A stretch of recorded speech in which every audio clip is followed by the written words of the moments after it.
كتب سراقة بن مالك ترى ما أسلم إلا يوم فتح مكة. يقول لما قدم محمد منتصر فاتح معه جيش عرمرم، يقول ونظرت إليه وأبو سفيان يقف على الجبل، فإذا بأبي سفيان يقول والله لو دخل محمد شبرا لقطعته بسيفي هذين. والرسول يدخل يقول للصحابة لا يتكلم منكم أحد ولا تحدثوا فيهم شيئا، اتركوا الأمر لله ولرسوله. والصحابة سكوت، وأبو سفيان ماسك السيفين وتحداك يا محمد تدخل. فلما أقبل الرسول أبو سفيان ماسك سيفين ووراه جيش، قال النبي الحكمة والعقل وبعد النظر، قال عليه الصلاة والسلام يا أيها الناس، يقصد قريش، من دخل المسجد فهو آمن، ومن دخل دار أبي سفيان فهو آمن، ومن دخل داره فهو آمن. أبو سفيان ماسك سيوف، الرسول يقول ادخل بيتك ترى ما راح نقول له شيء. فاستحى وأنزل سيفيه. التفت على العباس قال أسمعت ماذا قال؟ قال سمعته. قال أيقصدني أنا المعني؟ قال والله أنت المعني. قال أفي دين محمد هذا؟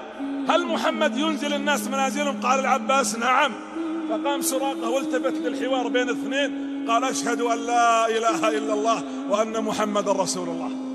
خلاص أيقن أنه صاحب قوة. دخل النبي وحطم الأصنام. في بعض الروايات أن الأصنام ما حطمت لا بفؤوس ولا بغيرها، لكن النبي دخل ورفع يده وهو يقول قل جاء الحق وزهق الباطل إن الباطل كان زهوقا، وتحطمت كل الأصنام. ولما خرج النبي من الكعبة أبو سفيان بغى الإسلام، قال العباس أتراني لو ذهبت إلى محمد أطلب دينه أيقبلني؟ قال نعم. قال كيف يقبلني وأنا طردته من بلده وهجرته وتكلمت عليه وآذيته وقتلت أصحابه؟ قال اذهب إليه، وإذا وقفت أمامه قل له ما قال إخوة يوسف ليوسف. قالوا ايش قالوا له؟ قال قالوا تالله لقد آثرك الله علينا وإن كنا لخاطئين، وإن لم يستمع فكررها عليه. يقولوا آتيت النبي قلت يا محمد، هذا أبو سفيان، إني أريد أن أدخل في دينك، إني رأيت من دينك ما لم أره في ديني. فالتفت الرسول صد عنه لأنه متأذي منه، ويلتفت أبو سفيان على الجبل يناظر العباس وهو يشير إليه كما في البخاري يقول أعد كلامك. قال يا محمد إني أريد دينك.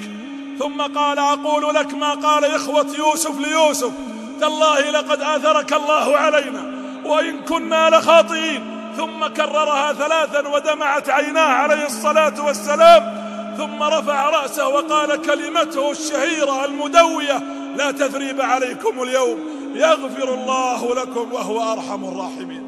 لا تثريب عليك يا أبو سفيان، قتلتنا وطردتنا وتكلمت علينا وقلت فينا ما قلت، لكنك اليوم أتيت إلى دين الرحم وإلى رحمة وسعت كل شيء، رحمة الله جلت قدرته. نحن واثقون بنصر الله والذي يدعو